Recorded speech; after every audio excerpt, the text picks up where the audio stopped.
Bayangkan kamu sedang belanja ke pasar, lalu melihat harga beras yang biasanya 11.000 per kilo tiba-tiba naik menjadi 16.000 bahkan 19.000. Padahal pemerintah mengklaim stok beras nasional surplus hampir 4 juta ton, bahkan mencapai rekor tertinggi dalam sejarah. Apa yang sebenarnya terjadi? Yuk kita bedah dari kacamata ekonomi. Dalam hukum permintaan, ketika harga naik, maka permintaan seharusnya turun. Tapi karena beras merupakan suatu kebutuhan pokok, maka dalam kasus ini beras dikategorikan sebagai permintaan inelastis.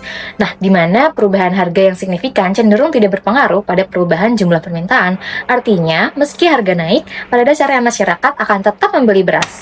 Tapi pertanyaannya, kenapa harga beras justru melonjak di tengah stok beras yang melimpah? Faktanya, lonjakan harga ini disebabkan oleh permainan segelintir perusahaan besar melalui beras oplosan, di mana pemerintah menemukan lebih dari 200 merek ternyata tak sesuai standar mutu. Ada beras medium yang dijual setara premium, ada juga beras subsidi yang dicampur lalu dijual mahal.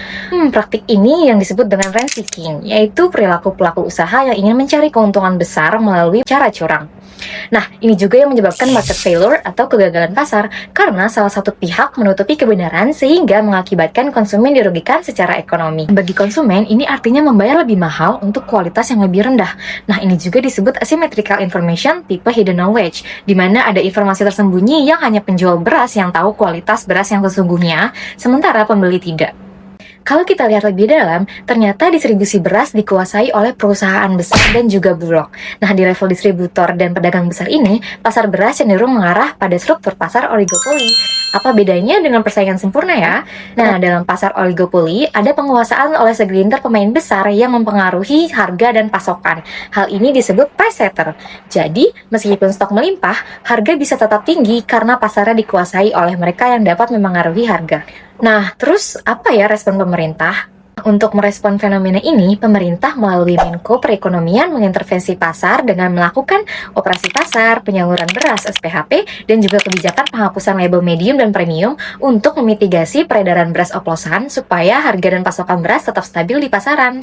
Tapi sepertinya intervensi ini tuh ibarat menutup luka besar hanya dengan plaster, alias nggak nyembuhin tuh luka dengan efektif. Maksudnya, langkah yang dilakukan tuh belum menyentuh akar masalah utama, yaitu lemahnya sistem pengawasan mutu, dominasi oligopoli, dan juga maraknya rent seeking behavior. Seharusnya pemerintah juga memperkuat sistem sertifikasi dan inspeksi mutu, memperjelas standar kualitas, menyediakan laboratorium uji publik yang independen di beberapa wilayah, dan juga melakukan transparansi data stok dan harga secara real time. Nah, dari sisi pemerintahnya juga pemerintah bisa mengedukasi lewat kampanye supaya masyarakat paham cara mengenali beras oplosan, membaca label mutu, dan juga lebih aware terhadap kondisi pasar beras. Jadi kesimpulannya, kasus beras oplosan di tengah stok beras yang melimpah ini bukanlah sebuah paradoks, melainkan simbol dari kegagalan tata kelola pangan nasional yang membuat mekanisme pasar tidak berjalan sebagaimana mestinya.